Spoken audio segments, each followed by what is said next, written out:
আসসালামু আলাইকুম শিক্ষার্থীরা, যে যেখানে আছো আশা করি সবাই ভালো আছো, সুস্থ আছো, নিরাপদে আছো। আমি তাহসিনা তাসনিম মায়ামি, সহকারী শিক্ষক আফরোজ খান মডেল স্কুল AKMS অনলাইন ক্লাসে পঞ্চম শ্রেণী ক্লাসে আজকে তোমাদের সবাইকে স্বাগতম।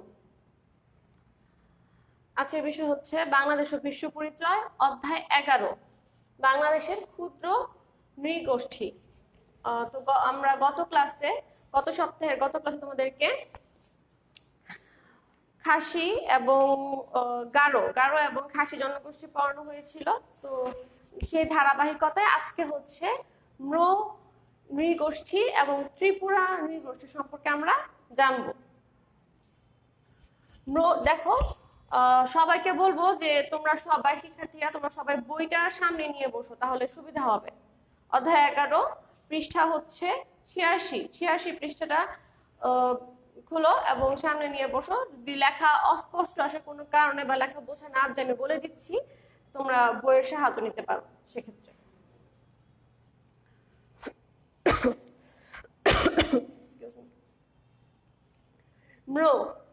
ম্রো জনগোষ্ঠীর বসবাস হচ্ছে মিয়ানমার সীমান্তের নিকটে বান্দরবান জেলার বিভিন্ন উপজেলায়। প্রথমে আমরা যে কোনো জনগোষ্ঠী সম্পর্কে জানতে গেলে তাদের বসবাস আমাদের জানার প্রয়োজন। ম্রো জনগোষ্ঠী হচ্ছে মিয়ানমার সীমান্তের নিকট বা মায়ানমার সীমান্তের নিকটবর্তী যে বান্দরবানের আমরা জানি কি যে মায়ানমার যে দেশটা রয়েছে সেটা চট্টগ্রাম অর্থাৎ বান্দরবান এবং কক্সবাজারের একটি সীমান্তবর্তী দেশ। তো ওই ঠিক এই যে সীমানাটা বান্দরবান এবং মায়ানমারের যে সীমানাটা সেই বান্দরবান জেলার বিভিন্ন উপজেলায় এই ম্রো গোষ্ঠীর বসবাস। ভাষা, ম্রোদের নিজস্ব ভাষা এবং নিজস্ব বর্ণমালা রয়েছে, অর্থাৎ লিখিত রূপ রয়েছে। যদিও ম্রো জনগোষ্ঠী অন্যান্য জনগোষ্ঠীর তুলনায় এই জনগোষ্ঠীর সংখ্যা খুবই কম এবং তাদের ভাষা অলমোস্ট প্রায় বিলীন পর্যায়ে, যার ফলে ইউনেস্কো ম্রো ভাষাকে ঝুঁকিপূর্ণ বলে আখ্যায়িত করেছেন। কারণ হচ্ছে এই ভাষার ব্যবহারে জনগোষ্ঠী কমে যাওয়ার সাথে সাথে ভাষা কমে যাচ্ছে ব্যবহার এবং এটার বিলুপ্ত হওয়ার সম্ভাবনা রয়েছে, যার ফলে ইউনেস্কো ম্রো ভাষাকে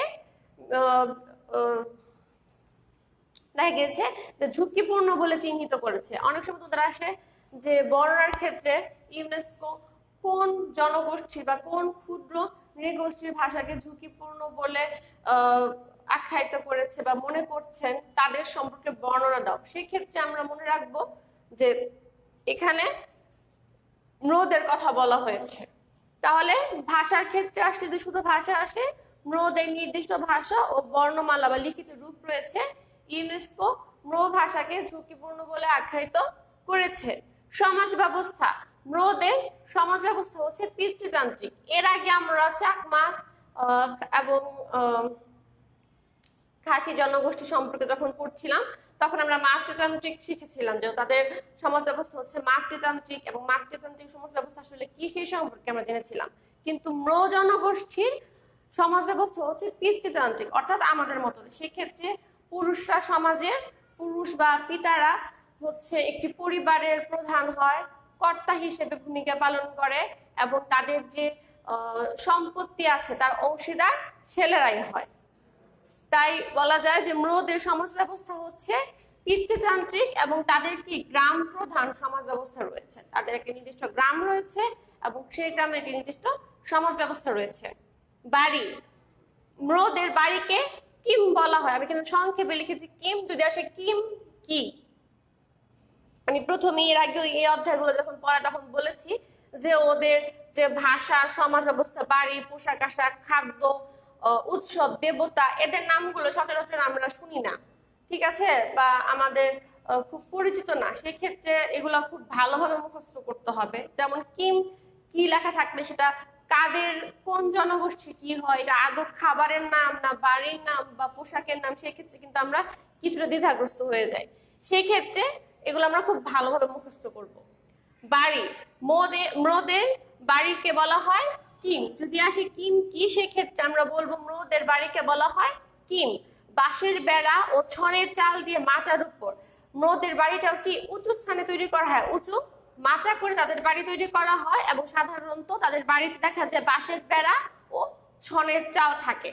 সেক্ষেত্রে ম্রোদের বাড়ি কেমন বা কিম কি এ ধরনের প্রশ্ন আসলে কিম হচ্ছে ম্রো জনগোষ্ঠীর বাড়িকে কিম বলে। এগুলো কি বাঁশের বেড়া ও ছনের চাল দিয়ে উঁচু মাচার উপর তৈরি করা হয়। এরপর আসছে পোশাক। পোশাকের ক্ষেত্রে ম্রোদের পোশাকের নাম হচ্ছে ওয়াংলাই। সাধারণত নারীরা ওয়াংলাই নামক পোশাক পরে। দেখো ওয়াংগালা কিন্তু আমরা গত ক্লাসে পড়েছিলাম, যেটা ছিল একটা উৎসবের নাম। আর এক্ষেত্রে ওয়াংলাই, এই দুটোর মাঝে তোমরা কিন্তু অনেক সময় এলোমেলো বা উল্টাপাল্টা করে ফেলো। ওয়াংলাই হচ্ছে ম্রোদের পোশাকের নাম। তারপর আসি খাদ্য। ভাত, শুটকি মাছ, মাংস, শাকসবজি, সব ধরনের খাবারই সাধারণ খাবার ম্রোরা খায়। তাদের সাধারণ খাবারের মধ্যে ভাত, মাছ, বিশেষ করে শুটকি মাছ ও বিভিন্ন ধরনের মাংস রয়েছে। তাদের একটি অন্যতম খাবারের নাম হচ্ছে নাপ্পি। এটা খুব একটা কমন প্রশ্ন আসে যে নাপ্পি কি। নাপ্পি হচ্ছে এক প্রকার খাবার। কাদের খাবার? ম্রোদের খাবার। এই খাবারটা কি? এটি হচ্ছে এক ধরনের শুটকি মাছ ভর্তা। সাধারণত নাপ্পি খাবারটা আমরা শুটকি মাছ ভর্তা হিসেবে চিনি। তো যদি আসে নাপ্পি কি সংক্ষিপ্ত প্রশ্নে, নাপ্পি হচ্ছে ম্রোদের এক ধরনের খাবারের নাম। এটা কি? এক ধরনের শুটকি মাছ ভর্তা। তারপর আসতেছে উৎসব। ম্রো জনগোষ্ঠী বিয়ে, দেখা যায় যে জন্মদিন, বিবাহ,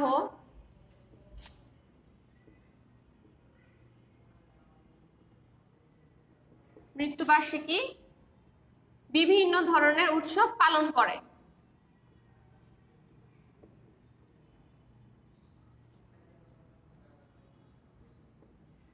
ম্রো জনগোষ্ঠীরা জন্মদিন, বিবাহ সাধারণত সবাই যেরকম পালন করে, জন্ম, মৃত্যু, এ ধরনের সব ধরনের উৎসবই তারা পালন করে। কিন্তু এই ক্ষেত্রে বিশেষ একটা জিনিস হচ্ছে, যখন ম্রো জনগোষ্ঠীর শিশুর বয়স 3 থাকে, ছেলে বা মেয়ে যখন জন্ম হয় এবং তার বয়স যখন 3 হয়, তখন তারা তাদের কান ছিদ্র করে। অর্থাৎ আমরা যেমন কান ফোড়াই, ঠিক তেমন তারা একটা ছেলে এবং মেয়ে উভয়কেই কান ছিদ্র করে, এবং তখন কি এক ধরনের জাঁকজমকপূর্ণ অনুষ্ঠান করে। ঠিক আছে, তাহলে আমরা ম্রো জনগোষ্ঠী সম্পর্কে আমি আবার বলছি। যদি ছোট ছোট ভাবে প্রশ্ন আসে যে ম্রো জনগোষ্ঠীর বসবাস কোথায়, মিয়ানমার সীমান্তের নিকট বান্দরবান জেলার বিভিন্ন উপজেলায়। ভাষা, ম্রোদের নির্দিষ্ট ভাষা ও বর্ণমালা রয়েছে এবং অর্থাৎ লিখিত রূপ রয়েছে, এবং ইউনেস্কো ম্রো জনগোষ্ঠীর এই ভাষাকে ঝুঁকিপূর্ণ বলে আখ্যায়িত করেছে। বাড়ি হচ্ছে ম্রোদের বাড়িকে কিম বলা হয়। এই কিম কি? উঁচু মাচার উপর বাঁশের বেড়া ও ছনের চাল দিয়ে তৈরি হয়। পোশাক ওয়াংলাই, এটা সাধারণত মেয়েদের পোশাকের নাম। এই ওয়াংলাইটা হচ্ছে ম্রো নারীদের পোশাকের নাম হচ্ছে ওয়াংলাই। তাছাড়া ছেলেরা সাদা রঙের পোশাক পরে, সাধারণত ধুতি, লুঙ্গি, শার্ট প্যান্ট, বিভিন্ন ধরনের পোশাক পরে। খাদ্য, ম্রোরা সাধারণত ভাত, মাছ, শুটকি মাছ ও বিভিন্ন ধরনের মাংস খাদ্য হিসেবে খায়। তাদের অন্যতম বা তাদের প্রধান একটি খাবার হচ্ছে নাপ্পি। নাপ্পি হচ্ছে এক ধরনের শুটকি মাছ ভর্তা। উৎসব, জন্মদিন, বিবাহ বার্ষিকী, বিভিন্ন ধরনের উৎসব ম্রোরা পালন করে। কিন্তু ম্রোদের একটি বিশেষ উৎসব হচ্ছে শিশুর জন্মের, অর্থাৎ ছেলে বা মেয়ে জন্মের 3 বছর পর তারা তাদের কান ছিদ্র একটা উৎসব, কান ছিদ্র করে দেয়, এবং এই উৎসবটা খুব জাঁকজমকভাবে পালন করে। তাহলে আমরা ম্রোদের উৎসব সম্পর্কে, অর্থাৎ ম্রোদের বসবাস, ভাষা, সমাজ ব্যবস্থা, বাড়ি, পোশাক, খাদ্য, উৎসব, এসব সম্পর্কে জানলাম। এরপর আসছি আমরা ত্রিপুরা জনগোষ্ঠীতে।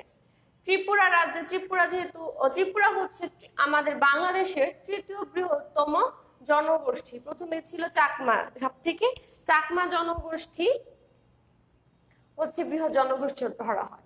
তারপর ছিল খাসি বা খাসিয়া। এরপর 3য় বৃহৎ জনগোষ্ঠী হচ্ছে বা ক্ষুদ্র নৃগোষ্ঠী হচ্ছে ত্রিপুরা। ত্রিপুরা সাধারণত ত্রিপুরা রাজ্যে বসবাস করে, তাদের ত্রিপুরা সীমান্তগুলোতে বসবাস করে। ভাষা, ত্রিপুরাদের নিজস্ব ভাষা রয়েছে। তাদের ভাষার নাম হচ্ছে ককবরক, উমই। এই দুটো নামে তাদের ভাষাকে বলা হয়, ককবরক ও উমই। ধর্ম সনাতন, সাধারণত আদি ত্রিপুরারা অর্থাৎ ত্রিপুরাদের প্রাচীন ধর্ম হচ্ছে সনাতন, কিন্তু বর্তমানে বেশ কিছু বা বেশিরভাগ ত্রিপুরা জনগোষ্ঠীরা হিন্দু ধর্ম পালন করে। সনাতন এবং হিন্দু ধর্ম কাছাকাছি হলো, বিশেষ কিছু পার্থক্য রয়েছে। প্রাচীন হিন্দুদের কিছু রীতি রেওয়াজ রয়েছে, সেই অনুযায়ী ধর্মটাকে সনাতন ধর্ম বলা হয় আমি যতদূর জানি। তো ধর্মের ক্ষেত্রে আসবে ত্রিপুরারা, প্রাচীন ত্রিপুরা সাধারণত সনাতন ধর্ম পালন করে, কিন্তু বর্তমানে বেশিরভাগ ত্রিপুরারা হিন্দু ধর্মাবলম্বী। তারা শিব ও কালীর পূজা করে। হিন্দুদের যে দেবদেবী রয়েছে তাদের মধ্যে তারা শিব ও কালীকে দেবতা হিসেবে পুজো করে, এবং গ্রামের লোকেরা মঙ্গলের জন্য কের পূজা করে। গ্রামের লোকেরা তাদের ধর্ম মধ্যে এক ধরনের বিশেষ পূজা করে তাদের মঙ্গলের জন্য, এই পূজার নাম হচ্ছে কের। এখন যদি আসি কের কি, তাহলে হচ্ছে কের হচ্ছে এক ধরনের পূজার নাম বা এক ধরনের ধর্মীয় উৎসবের নাম। ঠিক আছে, এটা কাদের? ত্রিপুরাদের ধর্মীয় উৎসব। কের হচ্ছে ত্রিপুরাদের এক ধরনের ধর্মীয় উৎসবের নাম। বাড়ি, ত্রিপুরাদের বাড়িও কি উঁচুতে তৈরি করা হয়। স্বাভাবিক বাড়ি তারা তৈরি করে টিনের কিংবা বাঁশের বাড়ি দেখা যায়, টিন বাঁশ ছন এগুলো দ্বারা বাড়ি তৈরি করে দেখা যায়, কিন্তু বাড়িটা হয় কি উঁচুতে, উঁচু মাচার উপর, এবং এই বাড়িতে ওঠার জন্য তারা সিঁড়ি ব্যবহার করে। পোশাক, ত্রিপুরা মহিলারা রিনাই এবং রিসা নামক এক ধরনের পোশাক পরিধান করে। এক্ষেত্রে আসে রিনাই ও রিসা কি। ঠিক আছে, এবার রিনাই ও রিসা কাদের পোশাক, কিংবা রিনাই ও রিসা কি? রিনাই ও রিসা হচ্ছে ত্রিপুরা নারীদের পোশাক। কাদের পোশাক? ত্রিপুরা নারীদের পোশাক। এই ক্ষেত্রে রিনাই হচ্ছে পোশাকের উপরের অংশ এবং রিসা হচ্ছে পোশাকের নিচের অংশ। তারা দুটো অংশে, বেশিরভাগ আমরা ক্ষুদ্র নৃগোষ্ঠীদের নারীদের পোশাকের সময় দেখি তারা উপরে এক ধরনের, নিচে লুঙ্গি বা স্কার্টের মতন কিছু পরিধান করে বা এক প্যাচে কিছু পরিধান করে, এবং উপরে তারা ব্লাউজ টাইপের বা কোনো জামা টাইপের কিছু পরিধান করে। সেক্ষেত্রে তাদের উপরের পোশাকের উপরের অংশের নাম হচ্ছে রিনাই এবং নিচের অংশের নাম হচ্ছে রিসা।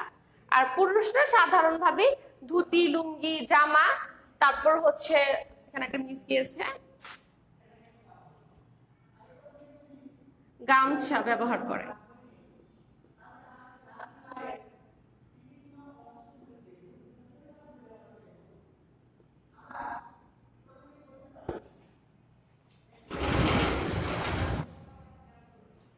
তো পোশাক, মহিলারা রিনাই এবং রিসা নামক এক ধরনের পোশাক পরিধান করে। এক্ষেত্রে রিনাই হচ্ছে উপরের অংশ পোশাকের এবং রিসা হচ্ছে পোশাকের নিচের অংশ। পুরুষরা ধুতি, লুঙ্গি, জামা, গামছা ইত্যাদি পরিধান করে। উৎসব, নববর্ষের এক ধরনের উৎসব পালন করে, সেটা হচ্ছে বৈশু। বৈশু কি? বৈশু হচ্ছে ত্রিপুরাদের নববর্ষের উৎসব। এই উৎসবে তারা ফুল দিয়ে এবং নানা রকম রং এবং ফুল, মাথায় ফুল পরে সাজগোজ করে, অর্থাৎ মহিলারা সেক্ষেত্রে ফুল পরে সাজগোজ করে এবং রং নিয়ে খেলা করে। এছাড়া তারা বিভিন্ন ধরনের জন্মদিন, জন্ম, বিবাহ, মৃত্যু এইগুলো ক্ষেত্রে জাঁকজমকভাবে অনুষ্ঠান পালন করে। সো উৎসবের ক্ষেত্রে আসলে ত্রিপুরারা নববর্ষের উৎসব বৈশু নামক এক ধরনের নববর্ষের উৎসব পালন করে। সেখানে তারা মাথায় ফুল দিয়ে সাজে ত্রিপুরা নারীরা। এছাড়া তারা বিভিন্ন ধরনের উৎসব, জন্মদিন, বিবাহ এবং মৃত্যুতে বিভিন্ন ধরনের উৎসব পালন করে। তো ত্রিপুরাদের আমরা তাহলে সবাই কি জানলাম? ত্রিপুরারা কোথায় বাস করে? ত্রিপুরারা সাধারণত ত্রিপুরা রাজ্যে বসবাস করে, এতটুকু দিলেই হবে। ত্রিপুরাদের ভাষার নাম কি? ত্রিপুরাদের ভাষার নাম ককবরক ও উমই। ধর্ম, ত্রিপুরারা সাধারণত সনাতন ধর্মের অধিকারী, তবে বর্তমানে বেশিরভাগ ত্রিপুরাই হিন্দু ধর্মাবলম্বী। তারা শিব ও কালীর পূজা করে। গ্রামের লোকেরা মঙ্গলের জন্য কের পূজা করে। এই পয়েন্টগুলো জানলে যদি ছোট ছোট আলাদা করে প্রশ্ন আসে তাহলেও আমরা পারবো দিতে। আবার যদি আসে তাদের ধর্ম সম্পর্কে লিখো, তাহলে ঠিক বইয়ে বা আমি যেভাবে লিখেছি আমরা সেভাবে আনসারটা করব। বাড়ি, ত্রিপুরাদের বাড়ি সাধারণত উঁচু জায়গায় হয়, টিন, ছন, বাঁশ ও বেড়া দিয়ে তৈরি হয়, এবং বাড়িতে ওঠার জন্য তারা সিঁড়ি ব্যবহার করে। পোশাক, পোশাকটা খুবই ইম্পর্টেন্ট ত্রিপুরাদের ক্ষেত্রে। ত্রিপুরা নারীরা এবং মহিলারা রিনাই ও রিসা নামক পোশাক পরিধান করে। রিনাই হচ্ছে পোশাকের উপরের অংশ, রিসা হচ্ছে পোশাকের নিচের অংশ। পুরুষরা ধুতি লুঙ্গি গামছা পরিধান করে। এবং সবার শেষে হচ্ছে উৎসব। বৈশু নামক এক ধরনের উৎসব পালন করে, এটা হচ্ছে নববর্ষের উৎসব। এ সময় তারা রং নিয়ে খেলা করে, মহিলারা মাথায় ফুল পরিধান করে, বিভিন্ন রকম নাচ গানও হয়। আর এছাড়া তারা জন্মদিন, বিবাহ, মৃত্যুতে বিভিন্ন উৎসব পালন করে থাকে।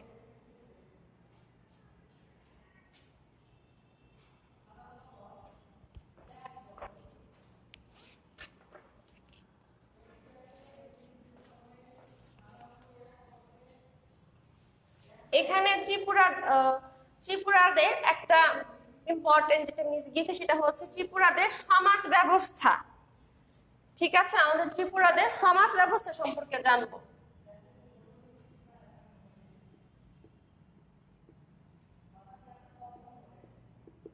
ত্রিপুরাদের সমাজ ব্যবস্থা। ত্রিপুরারা কয়েকটা ভাগে বিভক্ত। প্রথমে আমি বলে নিচ্ছি, ত্রিপুরারা হচ্ছে কয়েকটা ভাগে বা দলে বিভক্ত, একে দফা বলে। অনেক সময় আসে দফা কি, ত্রিপুরা জনগোষ্ঠীরা কতগুলো ভাগে বিভক্ত, একে দফা বলা হয়। ত্রিপুরাদের মোট 36টি দফা রয়েছে। এর মধ্যে 16টি দফা হচ্ছে বাংলাদেশ এবং বাকি 20টি দফা ভারতের ত্রিপুরা রাজ্যে রয়েছে। তো নর্মালি সমাজ ব্যবস্থা আসলে আমরা লিখবো যে ত্রিপুরা জনগোষ্ঠীরা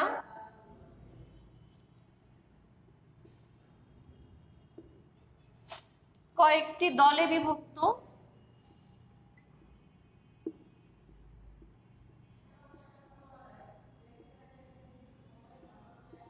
এই দলগুলোকে কি বলা হয়? দফা। এ দলগুলোকে বলা হয় দফা। কয়টি দফায় বিভক্ত ত্রিপুরারা? 36টি দফায় বিভক্ত। ত্রিপুরারা মোট 36টি দফায় বিভক্ত। এই 36টি দফার মাঝে আবার 16টি দফা। এর মাঝে কয়টি? 16টি দফা বাংলাদেশে।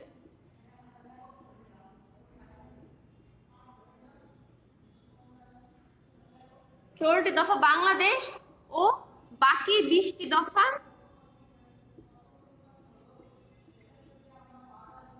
ভারতের ত্রিপুরা রাজ্য বসবাস করে।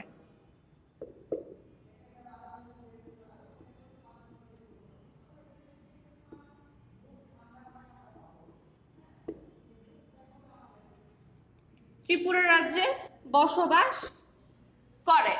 আর সমাজ ব্যবস্থার ক্ষেত্রে পিতৃতান্ত্রিক না মাতৃতান্ত্রিক, সেক্ষেত্রে ত্রিপুরাদের সমাজ ব্যবস্থা হচ্ছে পিতৃতান্ত্রিক।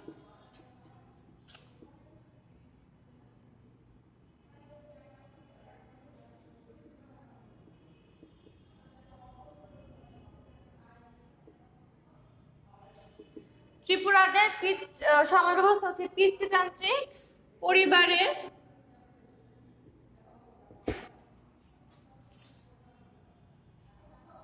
পুরুষ সদস্যরাই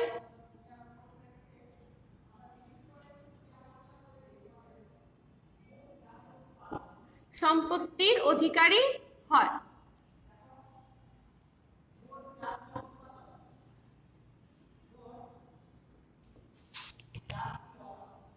আচ্ছা, পুরুষ ও নারী সদস্যরা উভয়ই কিন্তু হয়। সম্পত্তির অধিকারের ক্ষেত্রে পরিবারের পুরুষ ও নারী সদস্যরা সম্পত্তির অধিকারী হয়। এখন দেখো, যদি ত্রিপুরাদের সমাজ ব্যবস্থা সম্পর্কে আসে, আমরা এতটুকু লিখে দিব যে ত্রিপুরা জনগোষ্ঠীরা কয়েকটি দলে বিভক্ত।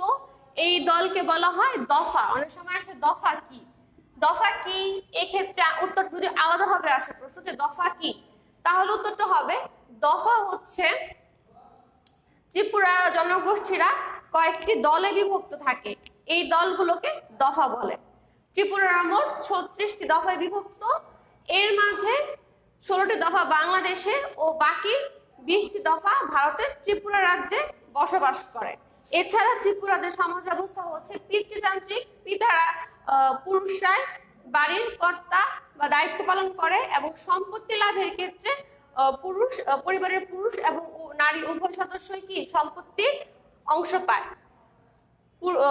দেখো লিখে দিয়েছি, পরিবারের পুরুষ ও নারী সদস্যরা সম্পত্তির অধিকারী হয়। তাহলে যদি সমাজ ব্যবস্থা হিসেবে আসে তাহলে আমরা সবটুকু দিব যে ত্রিপুরাতে সমাজ ব্যবস্থা সম্পর্কে লিখো, আর যদি শুধু দফা আসে তাহলে আমরা দফা হিসেবে এটুকু দিব যে দফা কি, কয়েকটি দলে বিভক্ত থাকে ত্রিপুরারা, এই দলগুলোকে দফা বলে। মোট 36টি দফায় বিভক্ত, 16টি বাংলাদেশে এবং 20টি ভারতের ত্রিপুরা রাজ্যে বসবাস করে। এতটুকুই। তাহলে ত্রিপুরা সম্পর্কে আমরা বসবাস, ভাষা, সমাজ ব্যবস্থা, ধর্ম, বাড়ি, পোশাক, উৎসব জানলাম। আমরা প্রত্যেকটা জনগোষ্ঠী সম্পর্কে মোটামুটি এই জিনিসগুলো জানবো, এবং এই জিনিসগুলো মনে রাখার একমাত্র উপায় হচ্ছে তোমরা প্রত্যেকটা একটা করে জনগোষ্ঠী চ্যাপ্টার মানে জনগোষ্ঠীর অংশটুকু নিবে এবং খুব সুন্দর করে একটা পয়েন্ট করে শিখবে। ঠিক আমি যেভাবে লিখে দিছি প্রয়োজনীয় ভাবে লিখে আলাদা করে শিখবে, যে বসবাস কোথায় এভাবে আলাদা করে নিবে, ভাষা কোথায় আলাদা করে নিবে। ইভেন তোমাদের বইও কিন্তু এভাবে আলাদা করে দেওয়া আছে। তাহলে আজকে আমাদের ম্রো জনগোষ্ঠী এবং ত্রিপুরা জনগোষ্ঠী সম্পর্কে শিখলাম। এখন আমাদের আরেকটা জনগোষ্ঠী রয়েছে, সেটা হচ্ছে ওরাও।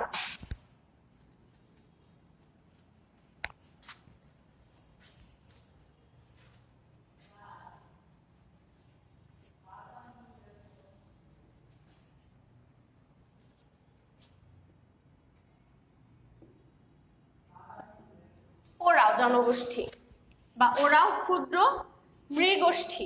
ওরা হচ্ছে রাজশাহী, রংপুর। ওরা বাংলাদেশের উত্তর দিকে অবস্থান করে, উত্তরাঞ্চলে ওরা ওদের বসবাস, সেক্ষেত্রে রাজশাহী, দিনাজপুর এবং রংপুর জেলায়। এখন যদি ওরা ওদের বসবাস আসে,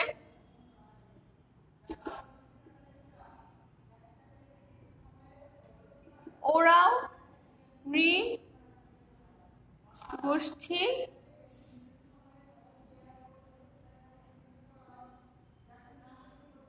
বাংলাদেশের রাজশাহী,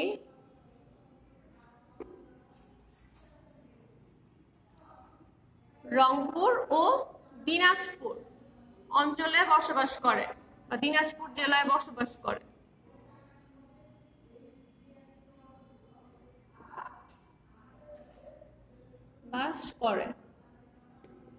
ওদের বসবাস সম্পর্কে এতটুকু দিলেই হবে। ওরা নৃগোষ্ঠী বা ওরা জনগোষ্ঠী বাংলাদেশে রাজশাহী, রংপুর ও দিনাজপুর জেলায় বাস করে। সমাজ ব্যবস্থার ক্ষেত্রে ওরা হচ্ছে কি পিতৃতান্ত্রিক।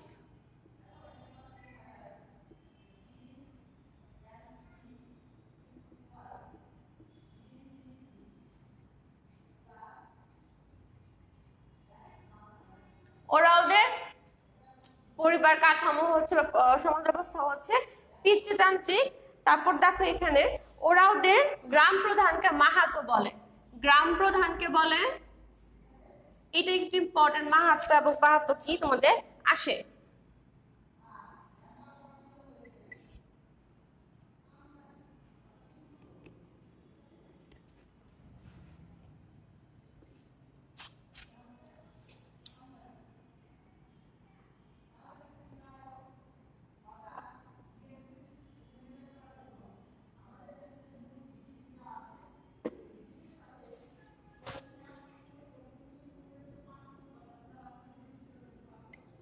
খেয়াল করো, ওদের সমাজ ব্যবস্থা হচ্ছে, এখানে ছোট করে লিখেছি কিন্তু আমরা ডিটেইলে লিখবো।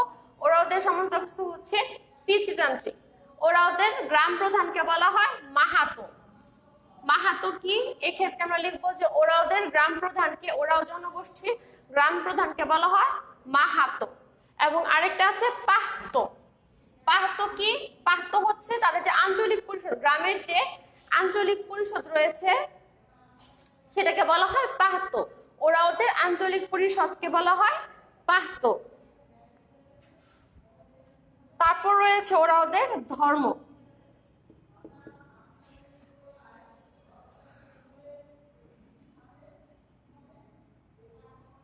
বিভিন্ন দেবদেবীর পূজা করে। কিন্তু তাদের প্রধান দেবতার নাম হচ্ছে প্রধান দেবতার নাম ধর্মী বা ধর্মেশ।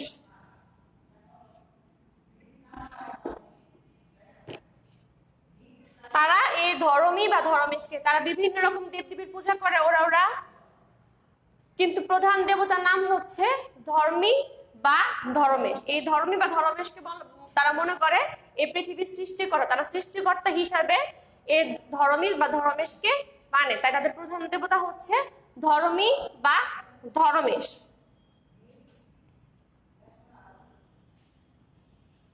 পোশাকের ক্ষেত্রে রয়েছে নারীরা শাড়ি ও ব্লাউজ পরে, পুরুষরা ধুতি লুঙ্গি জামা।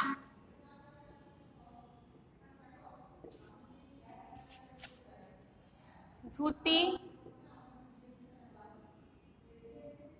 লুঙ্গি শার্ট প্যান্ট বা বিভিন্ন রকমের জামা পরিধান করে। তাহলে এই ক্ষেত্রে ওরা নারীরা শাড়ি ও ব্লাউজ পরিধান করে, পুরুষরা ধুতি লুঙ্গি ও জামা পরিধান করে। এরপর রয়েছে ইম্পর্টেন্ট যেটা, সেটা হচ্ছে উৎসব। ওদের উৎসব হচ্ছে প্রত্যেক মাসে প্রত্যেক বছরে ফাল্গুন মাসে ফাগুয়া নামক এক ধরনের উৎসব করে থাকে।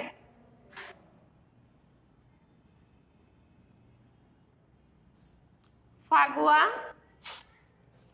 উৎসব, ওদের প্রধান উৎসব হচ্ছে ফাগুয়া উৎসব। এটা করা হয়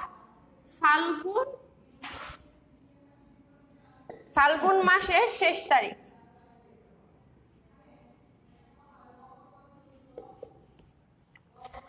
ওদের উৎসব হচ্ছে ফাগুয়া উৎসব বা ফাল্গুন উৎসব। ফাগুয়া ফাল্গুন দুই নামে ওদেরকে ডাকা হয়। স্পেশালি ওদের প্রধান উৎসব হচ্ছে ফাগুয়া উৎসব, যে তারা ফাল্গুন মাসে রকম ব্রত এবং পূজা করে। আর খাদ্যর ক্ষেত্রে হচ্ছে ওরা সব ধরনের ভাত মাছ সবজি সব ধরনের খাবার খায় ওরা, কিন্তু প্রধান খাবার হচ্ছে ভাত। ওরা ভাত মাছ শাকসবজি ভুট্টা সব ধরনের খাবার খায়, কিন্তু প্রধান খাবার হচ্ছে আমাদের মতো ভাত। তাহলে দেখো ওরাও নৃগোষ্ঠীর বসবাস হচ্ছে, ওরাও নৃগোষ্ঠী বাংলাদেশের উত্তরের দিকে অর্থাৎ রাজশাহী রংপুর দিনাজপুর জেলায় বসবাস করে। সমাজ ব্যবস্থা হচ্ছে পিতৃতান্ত্রিক। ওদের গ্রাম প্রধানকে বলা হয় মাহাতো বলে এবং আঞ্চলিক পরিষদকে বলা হয় পাহাতো। ধর্ম বিভিন্ন দেবদেবীর পূজা করে, প্রধান দেবতার নাম হচ্ছে ধর্মী বা ধর্মেশ। এবং পোশাক হচ্ছে নারীরা শাড়ি ব্লাউজ পরিধান করে এবং পুরুষরা ধুতি লুঙ্গি শার্ট প্যান্ট বিভিন্ন পোশাক পরিধান করে। আর তারা উৎসব হচ্ছে প্রধান উৎসব হচ্ছে ফাগুয়া, যেটা ফাল্গুন মাসের শেষ তারিখে পালন করা হয়। এছাড়া ওরা প্রতি মাসে বিভিন্ন রকম ব্রত পালন করে এবং পূজা অর্চনা করে। তাহলে আমরা আজকে হচ্ছে ওরাও ত্রিপুরা তারপর হচ্ছে ম্রো এই তিনটা জনগোষ্ঠী সম্পর্কে শিখলাম। আমরা তিনটা জনগোষ্ঠীর প্রশ্নগুলা ডিটেইলে শিখবো, অর্থাৎ তাদের সমাজ ব্যবস্থা কি, ধর্ম কি, পোশাক কি, উৎসব কি, বারবার বলছি ভাবে শিখবো।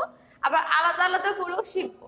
ওদের বিশেষ কিছু খাবার উৎসব দেবতা এইসবের নাম রয়েছে, এগুলো আমরা খুব ভালোভাবে মুখস্থ করব।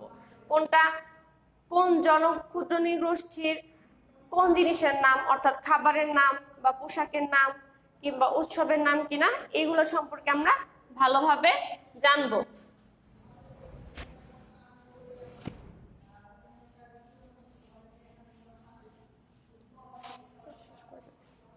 তো তোমাদের হচ্ছে আমরা আজকে এই ত্রিপুরা ম্রো এবং হচ্ছে ওরাও সম্পর্কে জানলাম।